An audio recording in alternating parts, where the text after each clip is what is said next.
Hey guys, what is up? It's Dusty here, and welcome back to another crypto video. And today we have a ton of crypto news to discuss, but we're going to be starting out with this really interesting question that talks about this. Is the SEC trying to scam Ripple? And obviously we have some reasons as to why they are, and some reasons as to why they are not. And today we have to cover that and kind of go over all the most important points. At least in our own opinion we should, because ultimately it doesn't really matter what we think about this. Even if they are scamming them, as long as nobody can prove it, what's it gonna do, right? So you know what, guys, put in the comment section down below if you think that the SEC is scamming Ripple in the literal sense, and if you are enjoying these daily crypto videos, or you want to support the channel a little bit for the YouTube algorithm, make sure you press that like button. So like I was trying, I can hear people in the hallway. Okay, so maybe you're gonna hear some Russian speaking, but it's okay. All right, so SEC v XRP. Well, straight to the back, a couple of points, right? The reason people say that they are scamming them is on the basis that this lawsuit is based out of thin air, They basically claimed at one point or another that XRP itself is the security. I believe that's the official initial claim. Yet right now they're edging more towards XRP as being sold as a security, and now specifically XRP is being marketed as one, right? And that's kind of a change of perspective, change of I guess priority. Then again, also the time frame has changed a couple of times, where first it was really about all the sales prior to the lawsuit date. Then a little bit later they tried to kind of extend it to all sales of XRP even after the lawsuit, which I believe the judge actually cracked down to say, no, we're not going to do that. But it's just kind of give you guys a little bit of an idea. That's one thing. And why is that important? Well, because if you're suing somebody on a certain idea, right, but that idea just doesn't work out, and you notice that mid-suing, mid-lawsuit, and you change perspective, that's kind of odd, right? Specifically, if we think about the fact that the SEC had at least 2 years to look into Ripple and prepare this case, and still they didn't really know what to charge them with, that is definitely kind of odd. And one of the things that people have been putting up is that if you're using XRP to go to a place like Linkto and buy yourself some Ripple stock with XRP, the crypto, well, you just bought stock with a security in that. I mean, that gets kind of strange, right? The fact that you can use these real payment things as I'm just thinking about how the SEC can kind of think that it's a security when, right, it didn't really just make any sense at all, which is what the SEC has noticed too, and that's, I think, why they're shifting over into the marketing. Then point number 2 is that they didn't charge the founders with fraud, which I still think is kind of odd. If they really did something fishy, right, they sold unregistered securities, did this willingly, they tried to scam people literally and make money off of them. Isn't that fraud in a literal sense? So why not charge them as such? I still don't really get that one either. And I guess from a certain perspective also how Jay Clayton and William Hinman play along in all of this. Were they incentivized or not to go through all of this? And I guess the last point of all the reasons why they are scamming them is, well, are they just doing this? They just figure something out as we go kind of approach, purely because they want to make a settlement check because of it, because they know by suing Ripple, they're going to hurt their business. And so the SEC is in a really good position to kind of just say, you know what? You don't really admit too much, but you just pay us $100 million. And we're going to call it quits from here on forward, right? That could have literally been the SEC's primary objective here, to just make it as confusing as possible, making it so Ripple doesn't really know who's wrong and who's right anymore, doesn't really know exactly what the problem is, so you can't really fight it if you don't know what you're being charged with. And then the SEC putting up a little bit of a settlement offer, $100 million, just to make sure everything is fixed up, even though there wasn't really any problem from the get-go. They just made one up. It's definitely possible. Some people have been speculating that the SEC didn't really have any problem. They just wanted to make one and think of one. And that is why Jay Clayton came in. Then again, Jay Clayton left straight afterwards, which makes these things a little bit more difficult. One speculatory theory I saw was that the SEC team was kind of sitting there together and they were like thinking of ways to, this is just speculatory, right? It's just some random story. Don't call this facts, right? This is just a hypothetical scenario. They were talking within the SEC of what to do with these specific crypto companies, and they didn't really know which company to charge first, and none of them wanted to have a loss on the record book. So what they basically went for is Jay Clayton is going to leave anyway because he wants to continue making millions after his statements regarding Bitcoin and Ether were already successful and his mission was done at the SEC. So he could sue Ripple, knowing they're going to make a whole freaking buck at the SEC and then leave to join his ventures. And nobody would call anything out about his ventures, and he would just be the scapegoat basically for that thing. And it's just a lot of things tie in here. And you might call it conspiracy, but I, from a certain perspective, also call it just critical thinking, because it all just doesn't make any sense whatsoever. It's so vague that this is the only option that we kind of have to just kind of think a little bit further than we can see.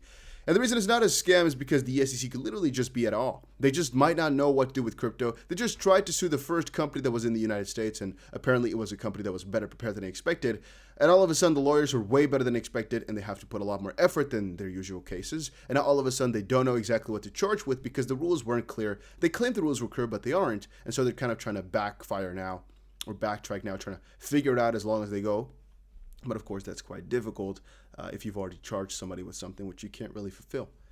Now, regarding the price, guys, make sure that you check out Bybit. It is the exchange we use. Things are really coming to fruition as of this point. Our expectation is still following along quite nicely for Bitcoin, but also for XRP right now, as we've talked about before. It's not really that bad that we're actually making another little dip right here, depending on where the low is going to be created. So right now, our first low was basically at about $1.09 or so. I would say as long as we stay above that area or hit that area, we are still good. It depends exactly on how we're going to view this movement right now, on where we close though, or where we end off. So let's wait for that and then conclude the next big thing. Also, make sure you check out the World Series of Trading competition. Big Bybit competition. You definitely want to check it out. A link is down below. All right, then Leonidas shared this over on his Twitter. My first video explaining a controversial topic, typically surrounded by a lot of misinformation, jet sales of XRP explained. So he basically made a video explaining it all. I have done that a couple of times before in the past too. So James Love explains and says, well done and thanks for the video. Don't worry about your accent. I'm still interested in who buys this XRP on the decentralized exchange. Despite that, the sooner he's out, the better it is. So about Jim McCallup, he's one of the co-founders of Ripple and the XRP ledger.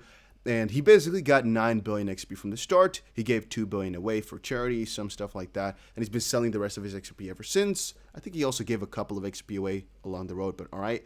Right now he has about 600 and something million left. A lot of people don't know how his sales work, where they go, and why sometimes it halts itself. It depends. He always sells his XRP on the XRP Ledger decentralized exchange, where theoretically speaking, his XRP sales can kind of be rejected or not pulled through, basically, where sometimes it gets sent back to him, which is why he sometimes does not sell because the rest is automated. And we're still not sure exactly if he has also been deposed by the SEC for his creation of XRP/the XP Ledger. Theoretically speaking, he could actually screw Ripple, but also himself very much so. He could incriminate himself even by basically explaining to the SEC that Ripple's XRP was created as a security with that in mind. Because if he's deposed and he's not working at Ripple anymore, he could say, yeah, we literally made it that way, we discussed it, and that's why I left, right? That's why I founded Stellar in a different fashion. Then again, I don't think the judge would buy that, as Stellar is literally the same thing, so he'd also incriminate himself. But he could definitely put some freaking coal on the fire for the SEC in the Ripple lawsuit. But I do also sometimes wonder why he's not being charged with anything, and I do definitely wonder if he's ever been deposed, but as I just explained, we don't really know. And his sales, yeah, we also do not know if they are bullish or bearish, because from a certain perspective, him selling it all right now is better than him selling it later. From another perspective, him selling it all at once is better than him selling in portions. There's just so many sides to it all, guys. It is extremely difficult to really make up a full opinion on this matter. All right, then Econometrics or Ecoinmetrics posted Bitcoin after the halving, August 22nd, 2021. 467 days after the third halving, Bitcoin at 48,437. Sure, the Bitcoin market is already pretty big, but a good amount of upside potential remains. In my honest opinion, Bitcoin is still an asymmetric bet, and I'm going to say it's also skewed towards being better than the expectation kind of is right now. So Plan B, for example, has a 288,000 Bitcoin target at one point or another. Maybe even at the end of the year, the upper boundary. Now, a lot of people have that same type of idea for Bitcoin for a pretty short term. And guys, I keep telling you, Bitcoin at 128,000 is like times 3-ish from right now. I don't think that's too hard, to be honest with you. I even think 550,000 getting to the same market cap as gold is just another step in the road, because I think it's going to get way further than that. And I think that the market cap of Apple and whatnot, eventually that's where these normal crypto will be. For example, a number 40, number 25 crypto will be at the Apple market cap, because usually currencies are a lot bigger than actual, stock of companies, basically, right? Companies are not that big in comparison to real currencies, because they just work in a different fashion. All right, moving on. Crypto Eri posted, this is an interesting discussion, but I don't think we actually have to discuss that too much today. It was about trust lines and the 5 XRP reserve. One thing I should also mention is that there's actually a really busy week for the Ripple v SEC lawsuit. We've covered the schedule before, right? But hopefully you guys don't forget, it is a really, really important week. And I definitely recommend you guys just kind of sit by with the notification bell on to make sure you're notified every time that something else happens, because you got to be there or be square. Right? You really got to be there or be square. All right, then it's also not as if XRP is the only crypto that's undervalued. I keep telling you, it's an asymmetric bet, XRP, because it's just way better to try it than not to try it. Yet, it's really about the crypto space right now. I mean, Bitcoin is the same thing. Ethereum is the same thing. A lot of these cryptos which you're seeing in front of you, like Matic, Link, and DOT, are the same way. I guess this guy doesn't like him, but I just personally feel as if they're all just smart bets, smart buys, and just, if you hold on through, I think you'll make money. And if that's your idea, and if that's most people's idea, then isn't it smart to do? Just my own thoughts, though, right? Not financial advice. And then another thing that people ask me very often is, where do you hold your XRP? Where do you hold your crypto? I use Ledger Nano S, Ledger Nano X, that part. A link for that is down below. Make sure you use either the link down below or type the website in officially.